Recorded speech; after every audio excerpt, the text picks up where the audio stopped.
If your playing still sounds messy even after hours and hours of practice, it's not because you lack talent, it's because you're making 3 subtle mistakes that almost all guitar players make, especially the self-taught ones. Fix them and I promise in 30 days you will eliminate any sloppy playing forever. Common frustrations include string noise like this,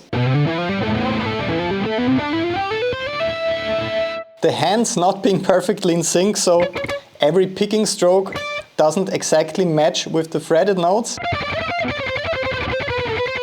and the hitting of a certain speed plateau that you simply can't push through. The technique just falls apart once you try to play faster. I see this with a lot of students that I'm mentoring personally in the Patreon exclusive Discord. With a lot of these players, the technique looks great already. So if you look at the picking hand and the fretting hand technique, it's showing a lot of promise. But even though the technique looks good, they're struggling with sounding clean. So there's some string noise, the hand synchronization isn't perfectly on point yet, and they can't maintain a clean technique and playing style above a certain tempo limit. So sloppy playing is a universal problem all guitar players have to fix. Whether you're playing metal, rock or jazz, fusion, whatever it is, if you're sounding sloppy, nobody will want to listen to you. So to easily fix this in the fastest amount of time possible, here's the easy 3-step framework that helped me with getting my technique to this level.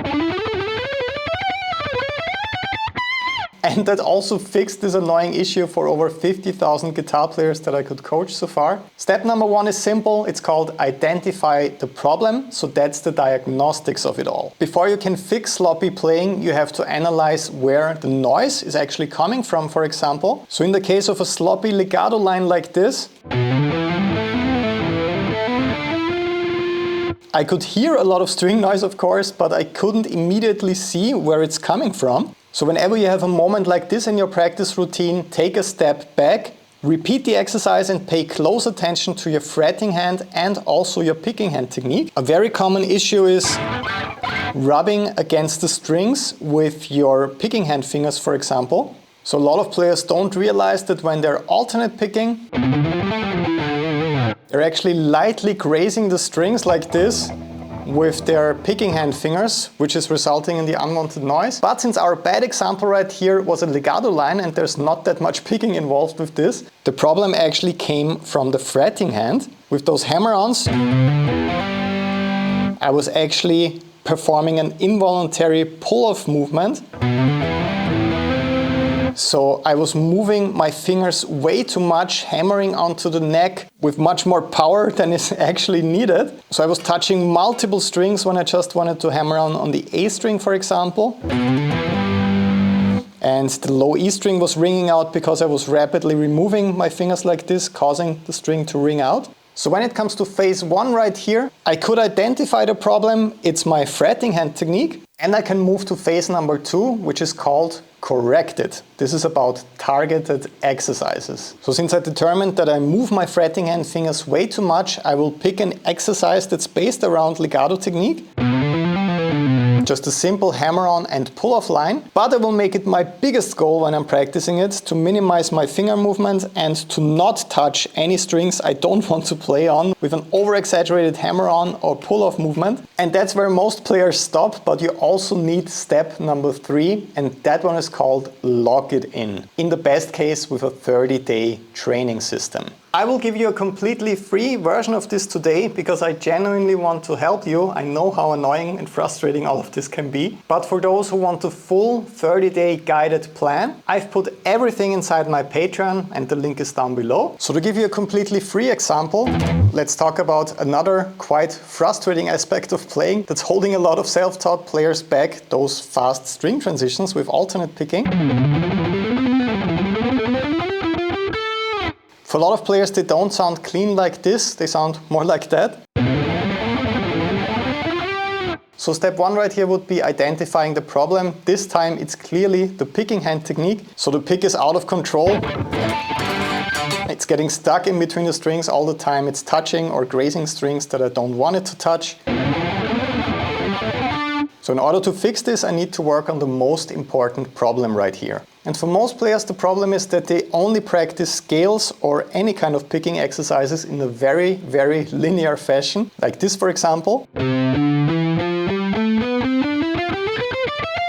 So they pick a scale and they just play it from the lowest to the highest note. But in a practical context, you often have to play lines where you have 2 notes on one string, 3 on the next one, maybe just 1 on the next one, then 2 again, and then 3 again. And that's exactly what trips up so many players. They practice in a very linear way, and once they actually try to learn a song or a guitar solo, it all falls apart because they never actually work on the trickiest string transitions. Here's an exercise to fix that once and for all. It's very, very simple. Let's take an easy shape like this minor triad, for example. A on the 5th fret on the low E string, C on the 3rd fret on the A string, and E on the 2nd fret on the D string.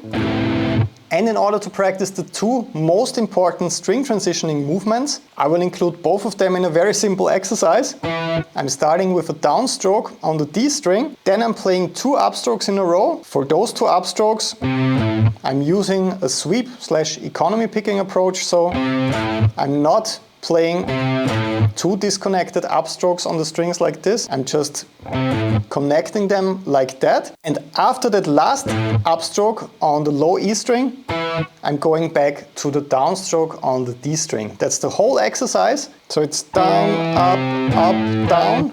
Let's see a close-up. I'm switching to a red pick so that you can hopefully see it better. So I'm training the 2 most important picking escape movements that trip up pretty much all self-taught players. First, after that downstroke on the D string, I'm performing a movement like this. So I'm moving away from the guitar like that, so that I don't get stuck in between the strings right here. That way I can immediately play that downstroke on a lower string. So here's the first movement you're training. Downstroke on a higher string, upstroke on a lower string. And after those 2 upstrokes, I have to perform this kind of movement right here. So in the opposite direction, I flick the pick like this, so that I can escape from in between the strings and land on the downstroke right here. So watch out for this movement for the first downstroke and this movement for that last upstroke. Here's what it looks like once you can speed it up. And once you master this, your alternate picking will be so much cleaner right away, just like that. If you want me to walk you through this day by day over the next month, including tracking your progress through the Patreon exclusive Discord server and giving you my exact clean playing workout routines that transformed my technique to this level, join me inside Patreon. We have thousands of players doing this challenge together and the results speak for themselves. But of course, as promised, I will reveal my personal 30-day approach that I would choose in order to fix all of these bad habits for you in this video. Day 1 to 5 is all about really nailing this picking approach that I quickly showed you with a full practical workout attitude that is dedicated to really mastering those 2 pivotal movements that I showed you. Day 6 to 10 is all about a practical scale workout that forces you to play 1 note per string, 3 notes per string, 2 notes per string, just a complete mix of those groups. This will further cement the approach of those picking transitions for cleaner results. Day 11 to 15 is my absolute favorite legato exercise that also has a big focus on string skipping and on eliminating the string noise whenever you transition between strings with your legato technique. Day 16 to 20 is a mix of a speed burst exercise, hand synchronization exercise and timing exercise. So it's one of those workouts where everything comes together. And day 21 to 25 is my personal favorite. This is all about playing arpeggio shapes with alternate picking. This will really tie your hands together when it comes to synchronization. And since you're mostly just playing 1 note per string, you will fully master those pick escape movements at any tempo. And for day 26 to 30, I have a full daily workout routine for you that you can keep in your practice routine for a couple of weeks, because it brings together everything that you learned over this 30-day period to really cement these techniques in your playing so that you can kiss your sloppy playing and frustrations goodbye once and for all. We're starting the 30-day clean playing challenge this Friday, so jump in now so that you can start on day 1 with everyone else. Click the link down below, we're all waiting for you over there. Have an awesome day.